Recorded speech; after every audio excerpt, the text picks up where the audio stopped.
What's up everybody and welcome to the Gooner, a channel 100% dedicated to Arsenal Football Club, who, as we all know, are by far the greatest team the world has ever seen. And, well, here we head into the international break with not much to keep us occupied. And I thought what I would do is I'll take the extra time I seem to have on my hands to answer a question that everybody seems to be asking, whichever the club they support, which is namely, who is going to win the Premier League 2023? Now, it seems to me Arsenal fans have taken a lot of criticism, either from people saying that, we're too full of ourselves and thinking that we even have a chance. On the other side, you have people saying that we're not showing enough chest and we're trying to downplay where we are because we don't want to be made to look stupid if we don't end up winning the league. I, of course, have for a while now been saying that I believe that 2023 is going to be our year. But it's really just been based on a feeling, a belief, destiny, comparisons with 89. So many parallels that have made me remember seasons gone by where we have won the league. It's never really been a scientific or forensic study of the upcoming games and the conditions around those games, or the games that Man City yet have to play. And with us going out of the Europa League to Sporting, it's also been something which seems to have divided people.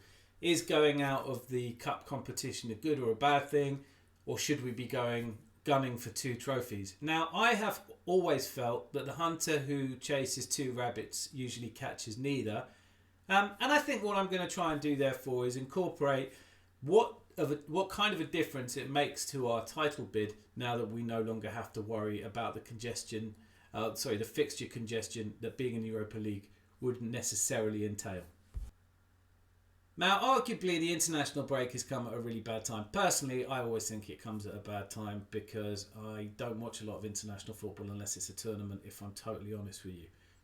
Certainly, we're on a great run of form at the moment, and with the performance that we put in against Crystal Palace, it would be great to get this title wrapped up as soon as possible. However, we are facing an international layoff. Now, I've found it impossible to really work out if the international break is going to have a more detrimental effect on us or Manchester City, so I'm going to assume that it's a roughly similar effect on both teams. That could be a really conservative view because obviously City are more likely to have fewer players not called up. But I'm going to balance it out that way. I'm going to look at it that way. Now, Liverpool have plenty to play for. They're going to be 7 points behind Spurs in 4th place. There's 2 games in hand. They have, of course, beaten City twice already this season, although not at the Etihad. And City have had no trouble scoring goals at home. And Liverpool have been a completely different side from the one that we've been used to in past seasons. Their away form is one of the key reasons that they're fighting to get into the top 4. Now, I feel that while I was being conservative with my prediction for the Palace game earlier in the week, I may be being optimistic with this one. The smart money most surely must be on a home win for Manchester City, and there are reasons to hope, though, that Liverpool may make that the less than foregone conclusion it seems. So wish may be father of the thought here, but I'm predicting 1-1. Now, later in the day, Arsenal host Leeds, and although they've shown themselves capable at home, their highly entertaining win away to Wolves was only their 2nd away win of the season, the other being their win at Anfield. Now, I think that since the sacking of Jesse Marsch, it's taken them a little time to get themselves together. Since his sacking, in fact, they've picked up only 5 points from 6 games, up to the trip away to Wolves. With the international break bound to give Javi Gracia even more time on the training ground with his team, I'm sure we can expect a better side than would have been the case most of the season, and that's pretty typical for Arsenal. Leeds' result against Wolverhampton also has had the effect of lifting them to 14th. So while they're only 2 points clear of the relegation spot and 3 off the bottom, you could forgive them for feeling less anxious.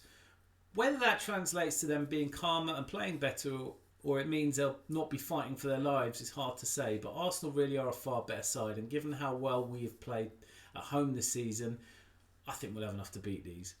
I'm predicting a 2-0 win for the Arsenal, although I have a sneaky feeling this game could be full of drama and Leeds will likely score a goal. I'm going with what I think is a more rational assessment. So City might well watch Arsenal increase their lead at the top of the table to 10 and level the goal difference. They'll take comfort in knowing that a game against West Ham in hand, but that's not quite the same as points in the bag as everyone was so quick to point out when we had the game in hand. As you can see, Arsenal 29 played, 23 wins, 3 draws, 3 losses, 68 scored, 26 against, goal difference of 42 and 72 points at the top of the table. And Man City with 62 points and a goal difference of also 42, having scored the same number of goals and conceded the same number of goals. It's definitely a close race. Then there's a week's rest for both teams, and that's a luxury the City are not going to enjoy often in this run. They face Southampton away at 3 o'clock, with Arsenal away to Liverpool at 5:30. Now, Southampton have played worse at home than away this season, and they've only recorded 2 wins and 3 draws from 13. They'd only scored twice this year at home until Spurs showed up. Suggesting anything other than a handsome win for City here would just be foolish. I'm predicting 3. Now, as I already discussed, Liverpool have a lot to play for. Failure to qualify for the Champions League is going to have a huge impact on rebuilding they need to do. And whether they're still in with a chance or not of signing Jude Bellingham now that Real Madrid have made him their number 1 target, failure to secure Champions League is going to make it much harder. Now, Arsenal don't do well travelling to Anfield. There is one notable exception though. In '89, an Arsenal team that had not won the league in 18 years had to go to Anfield and not only win, but win by 2 goals in order to win the title. And this was a Liverpool side who'd won 4 of the last titles. Is this ringing any bells? They managed it when no one expected them to, and they'll always be remembered as champions. They did it with the last kick of the game. And that's what it takes to be remembered. Can this Arsenal side do that? Well, that's the overall question, isn't it? Are they champions or nearly champions? They've surprised us all enough this season to suggest it's possible that they can at least avoid a defeat. But this is one of the key games left in the season. It's what I'm calling a swing game. Having predicted rationally that Arsenal will lose, a win there tells us that they can perform better than we should rationally expect. It would also mean that the point difference remains 10 with only 9 games to play for City. And that's a totally different proposition to 7 points, given that one of those games is a 6-pointer at the Etihad. Look, I know that this match is going to be a huge event, and I'm certainly not ruling it out. But I'm trying to remain as objective as possible in order that this prediction can be as accurate as possible. And therefore, I'm going with the result that's most likely. And that is a narrow 2-1 win for Liverpool in what I'm sure will be an epic game. So that will mean that having played 30 games, Arsenal will be on 72 points. And with 29 games played, Manchester City will be on 65. And Manchester City's goal difference will jump ahead. After this, Arsenal play first, travelling away to West Ham, who are likely to be only 1 or 2 points above the drop zone. It will be with games in hand on teams below them, one of which is against City. And this looks like a fixture that we should expect Arsenal to get all the points, but it's never as easy as that in a derby match. That's not the only factor likely to make this a difficult game. Looking at the Hammers' home form this year, they are unbeaten, having played Villa, Forest, Chelsea and Everton. West Ham will play Ghent in Belgium just 3 days before this match, and will be less fresh for this match than Arsenal, who have had a week to recover from the game against Liverpool. Will a good performance there give them a lift? Looking at the statistics, West Ham are in the poor league position they are because they seem to lack fight and firepower. They've got the fewest yellow cards, no red cards, and one of the worst scoring records. But by the time they play Arsenal, it's not out of the question that they will have beaten Fulham and Southampton and therefore could be in 14th with 2 games in hand on most of the teams behind them. This game may not be the must-win game that could make it really difficult for Arsenal. I still have my doubts that Arsenal will get anything more than a draw here. I have therefore opted to predict a draw. Now, if it is a draw, then the City players will be able to reduce the lead at the top with a win over Leicester at home, and I cannot see anything but a comfortable win here, whatever the result between Arsenal and West Ham. Now, I would caveat that by saying that if Arsenal win comfortably, then it may just take enough of the wind out of City's sails. And let's not forget that Leicester will be fighting for their lives with only a 3-point gap between them and the bottom team. The only realistic prediction to make, though, is, as mentioned, a comfortable win for City and the lead at the top down to 5. And that all-important 6-pointer between the top 2 still to come. Arsenal will therefore be 31 games played, 73 points. Manchester City, 30 games played, 68 points. And they're starting to pull ahead in terms of goal difference with 47 to our 41. Next on the fixture list, Arsenal versus Southampton on the Friday night. And now we get to talk about the benefits of not being in the Europa League and the FA Cup. Had we beaten Sporting, we would have had to postpone the Friday night match against Southampton. Instead, this game can go ahead. Now, if as predicted, Arsenal have only managed a disappointing draw against West Ham, then this game is a really good early opportunity to put that right. Put simply, if Arsenal cannot win this home game, there's only the slimmest chance that Arsenal will win the league. I predict a 3-0. Now, apart from making up for the disappointment of the result against the Hammers and adding to our lead over City, the real reason to celebrate here will be the long-awaited return of St Totteringham's Day. The celebrations can go on all over a weekend, which I'm sure will be sunny and beautiful, because this is the day that Arsenal mathematically put themselves in a position where Tottenham Hotspur cannot catch us. And this may be the first year the Tottenham manager joins us in the celebrations. Now, City would have played their game away to Brighton 4 days after their second leg game against Bayern, and that's a game that could easily see them going to extra time. Having destroyed Burnley in the FA Cup quarter-final, though, they'll now be playing a semi-final against Sheffield United. It's not really clear to me when they'll be able to reschedule this, or the West Ham game they missed in order to play the quarter-final. I'm going to try and predict the likeliest dates as we go on, but for now, suffice it to say, we will have extended our lead in the table back to 8 points, having played 32 games with a total of 76 points to their 30 games played and only 68 points. And now we head to Man City versus Arsenal, the long-awaited 6-pointer. Now, Arsenal head to Manchester having had a 5-day rest with an 8-point lead and 6 games to go. City will either be partly distracted by the looming semi-final of the Champions League against Real Madrid or Chelsea, or ruining another missed opportunity to win their first ever European silverware. Now, as discussed earlier, when Arsenal went to Anfield with a chance to stake an early claim for the title by outperforming expectations, this game could really be the title decider. If Arsenal win, then they will go 11 points clear with only 21 points available left to City. It would take a monumental collapse for Arsenal to lose their advantage. So Arsenal know that a win in this game would likely end the title race and their 19-year wait for the league title.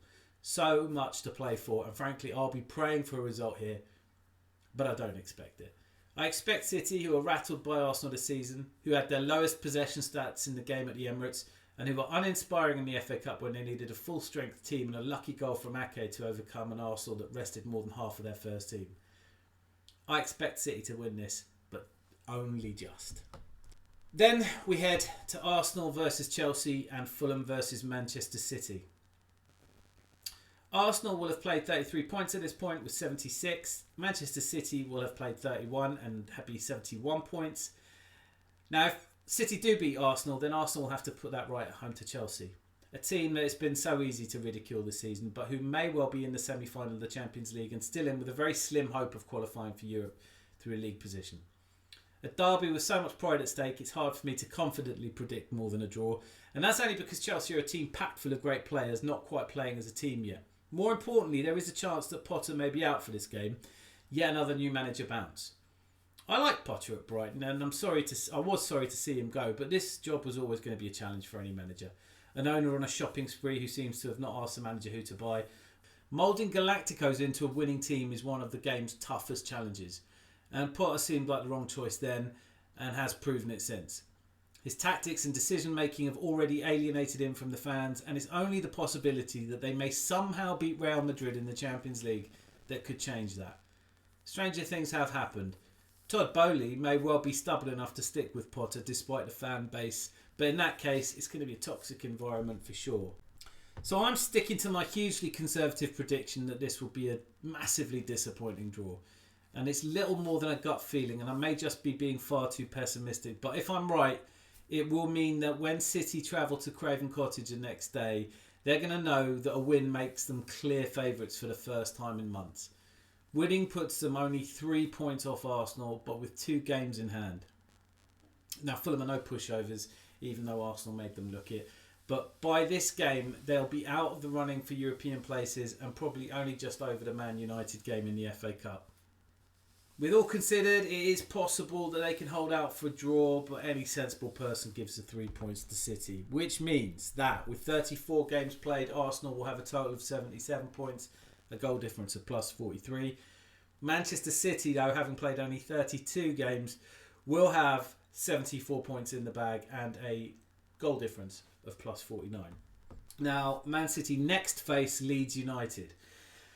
I just can't see any way in which Leeds get anything out of a Man City, likely still to be in a chance with a wonderful treble. And Arsenal will simultaneously be playing Newcastle, which is likely to see them earn only a point. Newcastle are going to be chasing Champions League. They have the best defensive record in the league, and Isaac will be back scoring, and that makes him a different proposition. We weren't able to break them down at home, so I think it's fair to say it'll be even harder after the long journey to the frozen north. I partly think that they may win, but I am predicting a draw. Heartbreaking though it will be, City will be 1 point behind with 2 games in hand, and it could be even worse because the postponed game they had against West Ham could easily be played in the days before, and if they've won it, then of course they would go 2 points clear with that game in hand against Brighton still to play. This could be a very gloomy bank holiday indeed. It won't be over, but expect all the negative elements of our fan base to crawl out from under their rocks and complain in their entitled brat way that they've been let down by the team. I think it's going to look like this. Arsenal, having played 35 games, 78 points. Manchester City, having played only 33 on 77. Now, Arsenal versus Brighton is the next fixture for Arsenal. And all you can do when things go against you is your best. And I believe that our young Arsenal team have been doing that all this season. There have been few disappointments, and after each one they've bounced back. Brighton are not an easy opposition. They could well beat Man United in the semi-final of the FA Cup and have their minds on reaching their second FA Cup final. With games in hand not yet played, could still be in a chance of securing European football too. And in the past couple of seasons, Brighton have beaten us far too regularly, and our away win to them earlier in the season is one of the more pleasing results. I have this game as a narrow win for us, and I believe that Everton will be 5 points clear from the drop zone when they host City, so this may not carry the importance it might have done. They have been a far better side since Lampard left, and even so, can anyone really see them beating City? I cannot. City win comfortably. Which means that having played 36 games, Arsenal will be on 81 points. Having played 34 games, Man City will be on 80 points. The next game is Manchester City versus Chelsea. Nottingham Forest host Arsenal. Now, we're looking so far ahead that the variables really have piled up. Have Chelsea and City just played a second leg of the Champions League against each other? Did it go to extra time? Are City through to the final and hugely distracted by a chance to win the only silverware that seems to matter to Pep these days? Are Chelsea coming back to the Etihad having scalped them, rejuvenated by a chance to win a huge trophy? Personally, I think the semi-final will be between City and Real Madrid, and I believe City will have won over 2 tough games. They may be feeling it. As I mentioned earlier when discussing our own game against Chelsea, it's easy to look at how badly they've been playing under Potter, their lack of firepower and the general lack of fight and spirit, and predict an easy win. But I think this could be a draw. So over-optimistic possibly, but I'm going for a 1-1 between City and Chelsea. Now, I have no idea when City are going to make up their games in hand, but certainly have to do so before the end of the season. Since there's an 8-day gap between the game at home to Chelsea and the final game of the season away to Brentford, it seems likely that they'll play Brighton away here. I predict that they'll gain a draw at the Amex. So with that result factored in, the table looks like this. Arsenal played 37 with 84 points. Manchester City played 36 with 82 points. So it's also obvious that they'll have to play their other game in hand against West Ham by this point. So if they win at home, that home game, and I would say that seems inevitable, then the real table looks like this. Manchester City played 37, goal difference of plus 56, 85 points. Arsenal played 37 with 84 points. So we play home game against Wolves and they play Brentford away. Now, I predict that although we'll comfortably beat Wolverhampton Wanderers 4, maybe even 5-0, City are going to come from behind and win their 3rd Premier League in a row. They're going to become only the 5th team in English football to achieve it. Gary Neville will somehow find a way to be even more smug and insufferable. God only knows how. Our fans will mostly be proud of the fact that we took it right down to the wire. Impressed that the process that we were asked to trust has already shown us what we doubted. Namely that we have a team that can challenge for the top silverware and fears no one. Some of our fans will talk about our heroic youngsters as failures, flops and bottle jobs because they have a sense of entitlement that we saw manifested when we went out to Sporting. We should, they told us, be winning European competitions. We are a big enough club to win everything. We should sack everyone every time we don't win everything, not because that is a sound strategy for building a base that can build a strong team, but because they are a little more than spoiled toddlers who have no understanding of just how difficult it can be to win a prize that everyone covets and billions are spent trying to achieve. It will not console them that we've punched well beyond our weight in spending a third as much as City on our first team and only finishing 1 point behind. They will be angry at the world for letting them down again, even though they've done nothing themselves but whinge and complain and belittle those giving their blood, sweat and tears and putting themselves on the front line. They'll be angry that the board didn't buy all the players they love from FIFA, as if the example of Chelsea hasn't proved that it's hardly a guarantee of success. They'll want Arteta out and replaced with a better manager. So not Allegri or Conte anymore because they're no longer flavour of the month, but perhaps like a Zidane or a Hansi Flick. They'll whine on about how they told us so. They knew all along that this team would flatter to deceive. They were right to hold us all to higher standards. That our job as fans is to complain until we win, not support, not cheer ourselves hoarse watching the most exciting football we've seen in years. Not to enjoy the many iconic moments we've had to look back on in this season. And as hard as it will be to ignore them and not let them trigger you, focus instead on what we have that no one else has. A team of young, gifted and hungry players who play for the badge and play for each other. And we have a supporter base that creates the best atmosphere in the country. We are Arsenal.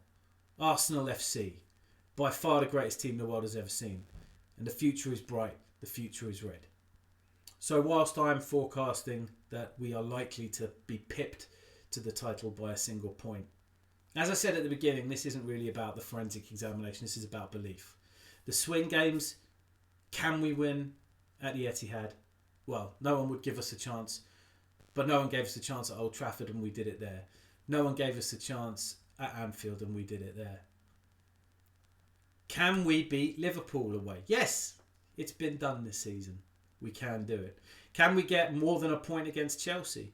Or for that matter, if you look back at my prediction against West Ham, is that a hugely conservative prediction? If absolutely necessary, can our team go to Upton Park and get a much needed? Can our team go to West Ham and get more than a point? Yes, they can. It's all possible. It's impossible, really, with 10 games to go, for me to be sure one way or the other. What I've tried to do, though, is show my workings out and give some idea of why, for me, this is still a question of faith rather than true belief. Now, the bookies make us favourites and they don't often get it wrong, but they do sometimes get it wrong. And, you know, it's close enough that no one's really putting their house on this. City are a lumbering monster of a team.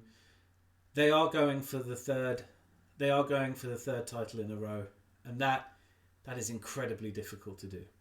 Only 5 teams in the history of English football have managed that. Man United, in fact, twice. In that team that managed it twice, Gary Neville. Gary Neville feels very confident that Man City, well, perhaps less confident than ever, that Man City will do it. He's putting that down to the fact that they know what it takes to win titles and have done it before. Well, clearly, some teams do sometimes win the title having not won it before, or, well, that seems too logical a statement to have to defend. I am grateful whatever happens this season, and I hope you are too. I'd love to hear what you think about the upcoming games. I'd love to hear where you disagree with me, and I'd love to hear what your thoughts are in terms of where we'll finish in points. Leave a comment below, and if you haven't already, click subscribe. I want to thank everybody who's done that so far, and anyone who's taken the time to watch one of these videos. It's a brand new channel, and I'm loving the support you're all giving me. So until next time,